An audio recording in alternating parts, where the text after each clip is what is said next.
आपने अगर वो एपिसोड देखा होगा तो जब आयशा आई थी ना और सलमान सर ने उस वीकेंड के वार पे सब लोगों से बात पूछी थी, तो उसमें मेरा नाम भी था और मैंने उस पूरे उसमें ये बोला था कि ये लड़की फेम के लिए आई है, ये अपॉर्चुनिटी कंज्यूम करने आई है। तो आपका पॉइंट मैंने ही प्रूव मैंने उस टाइम भी यही स्टैंड लिया था कि अगर उस लड़की को एक अपॉर्चुनिटी मिली टू गेट अ ऑडियंस तो उसने वो चीज़ करी। बट वो ये चीज़ कहाँ शो के खिलाफ चली गई कि वो बाहर से तो पूरा ढिंडोरा पीट के आई थी कि मैं इसे नेशनल टेलीविजन पे एक्सपोज कर दूंगी। मेरी और आयशा के साथ ये कॉन्वर्सेशन हुई है पूरी। मैंने कहा तू यहाँ पर करने क्या आई है, तू 10 दिन तक लॉस्ट घूम रही है, अगर तू उसके साथ एक्सपोज कर, दोनों की गलती है, इक्वल गलती है। तो मैंने वो फेम वाली चीज़ आयशा के लिए हाथ खड़ा उठाया था। जो चीज़ सही थी मैंने उसके लिए बोला, मैंने कहा हाँ सर ये फेम के लिए कहीं ना कहीं पॉइंट रहा है ना कि मेरे को भी एक एक्सपोजर मिलेगा। But at the same time हम केवल लड़की को ही ब्लेम नहीं कर सकते। अगर एक लड़का भी एक लड़की के इमोशंस के साथ इतना ड्रास्टिकली वो निका राइट, हाँ हाँ हलाल हलाल के लिए बोलेगा तो कहीं ना कहीं उस लड़की को भी एक्सपेक्टेशंस रहेंगी।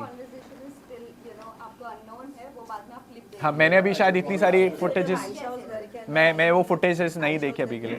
सलमान को उन्होंने कहा कि उनकी बाहर बहुत ज्यादा बातें बढ़ चुकी हैं। मेरे को उस चीज़ घर में जाने से पहले आयशा की कोई भी बात किसी के सामने कुछ भी नहीं थी, उन्हें डायरेक्टली इस शो में ही देखा गया। ओके मैं सीधा शो से अभी होटल से केवल मैं अपने परिवार से भी मैं नहीं मिला हूँ अभी, मैं आप लोगों से ही मिल रहा हूँ।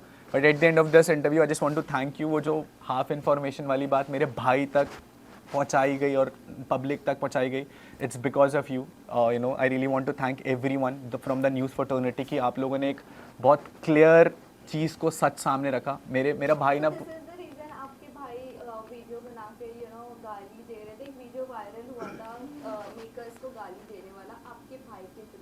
डेफिनेटली मैं भी कहीं ना कहीं गुस्से में बोलूँगा वो चीज़। आप समझ रहे हो, मैं उस मेंटल स्टेट पे था जहाँ पर मेरे को ऐसा था यार सब कुछ खत्म हो चुका है दुनिया में, मेरे माँ बाप ही मेरे लिए नहीं आ रहे हैं। आप जब उस इमोशनल स्टेट से उस घर के अंदर वो चीज़ें जाएंगे ना तो मैं भी गाली देता, मैं भी ये बोलता यार आपको पता है ना कि इस दुनिया में माँ बाप के अलावा कोई सगा नहीं है इस दुनिया में। जब आपको ऐसा लगता है ना कि उन्होंने आपका साथ छोड़ दिया तो फिर कुछ कोई उम्मीद नहीं रहती उस घर में। बाहर तो फिर भी मैं झेल लेता, उस घर में तो मेरे पास कोई पॉइंट ऑफ कॉन्टैक्ट था ही नहीं। But really wanted to thank you everyone, सब लोगों ने साथ दिया, शुक्रिया, थैंक यू,